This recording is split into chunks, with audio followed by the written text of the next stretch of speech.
House లోపలికి వచ్చినప్పటి నుండి శివాజీ ప్రవర్తన చాలా మందికి చాలా వింతగానే అనిపిస్తుంది. తను ప్రతిదీ బిగ్ బాస్‌కి చెప్పిన మాటే వింటానని హౌస్‌మేట్స్‌తో నాకు అనవసరం అంటూ తను ప్రవర్తిస్తూ వచ్చారు.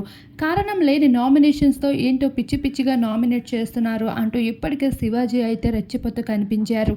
అదేవిధంగా అమర్‌దీప్ సైతం శివాజీని నామినేట్ చేసిన తీరుపై శివాజీ కూడా అంతే ఫైర్‌గా మాట్లాడుతూ "నువ్వు ఆట ఆడితేనే కదా నిన్ను నామినేట్ చేయాలనుకోకుండా ఉండేది నేను.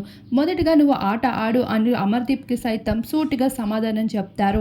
అయితే ప్రశాంత్‌కి ఇప్పటికే 8 మంది హౌస్‌మేట్స్ ప్రశాంత్ పైన ఎలా టార్గెట్ చేశారో మనందరం చూస్తున్నాం. ప్రశాంత్‌కి ఇప్పటికే శివాజీ మద్దతు పలుకుతున్న విషయం కూడా మనందరికీ తెలిసిందే. అయితే అంతమంది కంటెస్టెంట్స్ ప్రశాంత్‌కి అగెయిన్స్ట్ అయినప్పటికీ శివాజీ మాత్రం ప్రశాంత్‌తో ఎప్పుడు మద్దతుగానే మాట్లాడుతున్నారు.